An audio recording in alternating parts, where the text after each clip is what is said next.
Listen, man, if you buy it today, I'll go ahead and I'll slip you a little discount. I'll cut the price down like 25% just for you. Don't tell nobody about that. If I could do that for me, will you go ahead and purchase something today?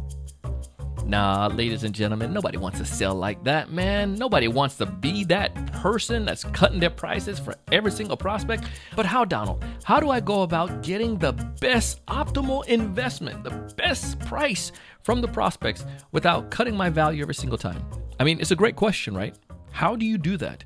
Well, today we're going to tell you. You're going to love it.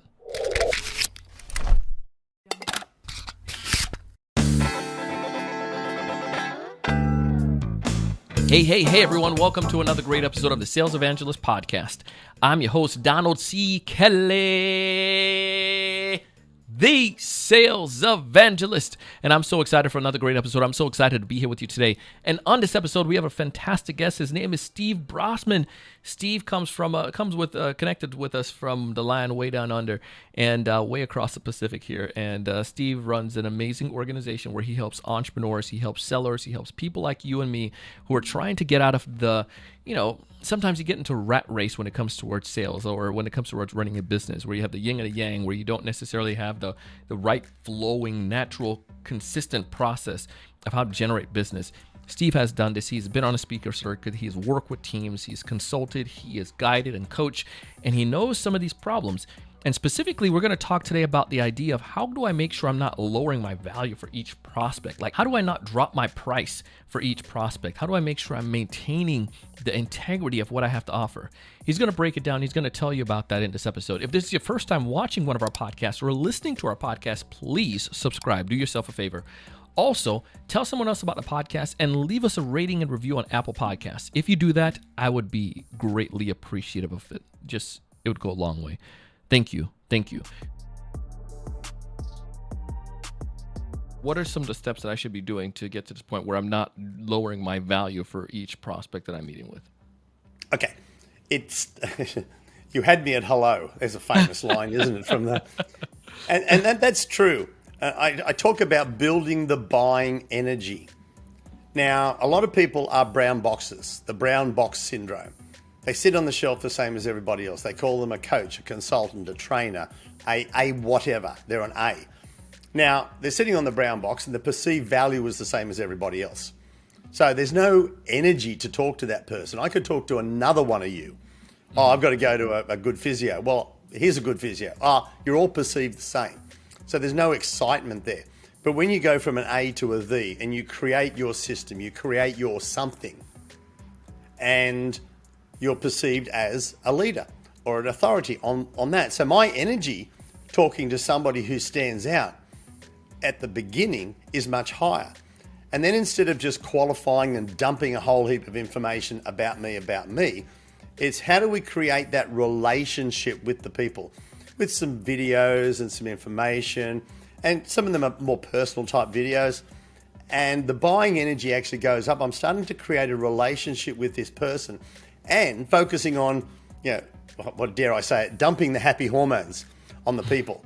The serotonin, the oxytocin, dopamine, endorphins, all of those sorts of things. So they're watching the videos thinking, I really like this person. I can spend some more time with them. I understand what they're saying.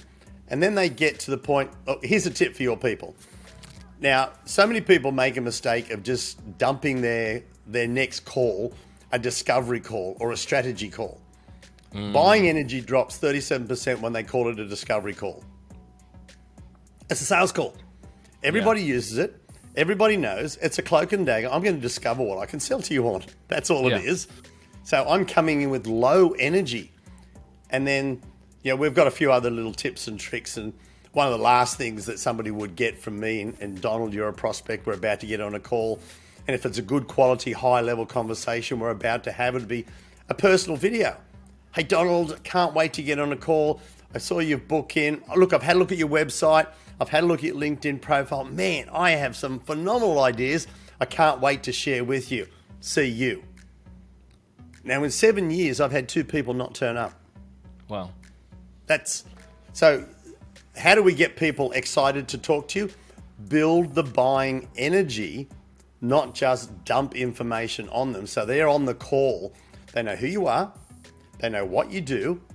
They feel as if they've got a great relationship with you. And in their mind, they're formulating, this is how I think this person could help me. And that is where you want to start the conversation.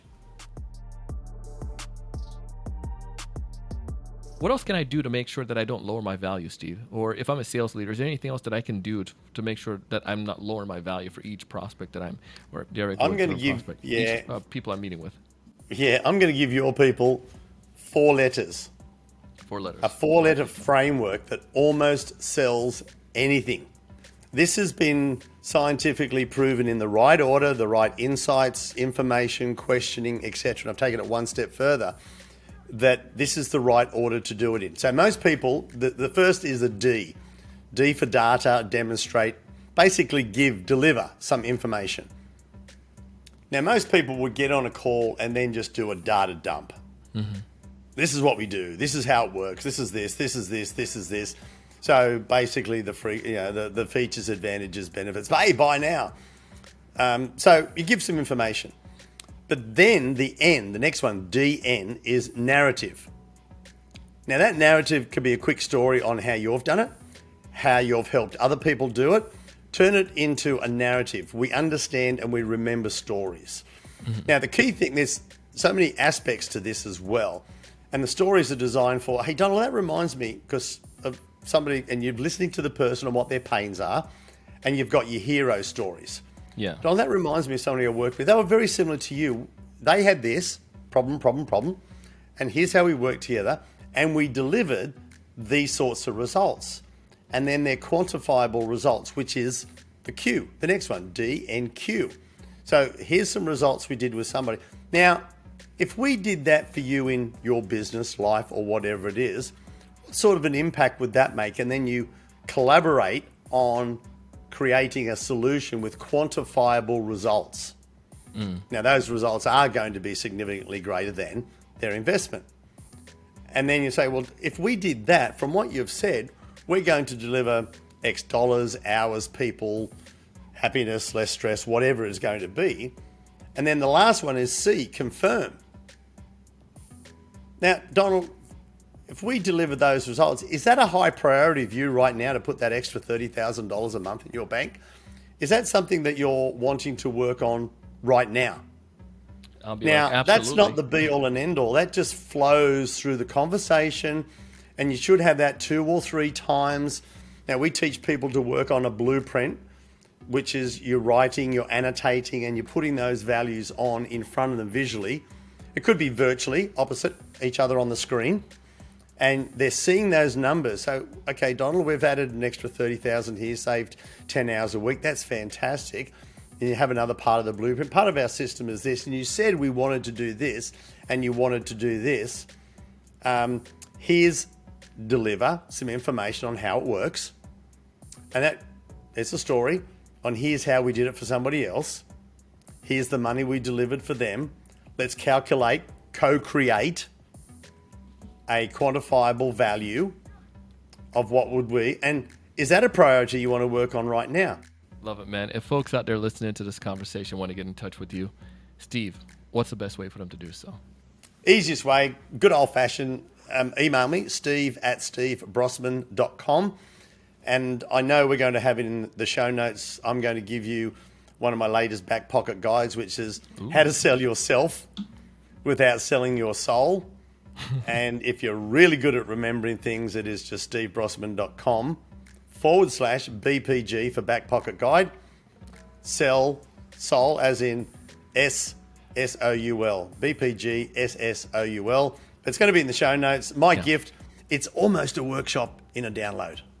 That was Steve Brossman, and if you have not connected with him yet after listening to this episode, go ahead and do so. Tell him that you heard him on the Sales Evangelist podcast. Tell him that Donald sent you, and also tell him that you really enjoyed the things that he shared. If you do love this podcast, please leave us a rating and review. Tell your friends about it. Tell somebody else how they can come and subscribe to the podcast. I love what Steve shared here today, man, and this idea of the value. If you have something of worth, you need to go and tell more people about that and help them to see that value. As always, we want you to thrive and succeed. We want you to find more of your ideal customers. We want you to know what to say when you reach out to them. We want you to close more deals. We want you to raise your level of thinking, take advantage of the amazing things our sponsors are giving you, use it in your life, improve, and go out and do big things. Thanks so much for watching.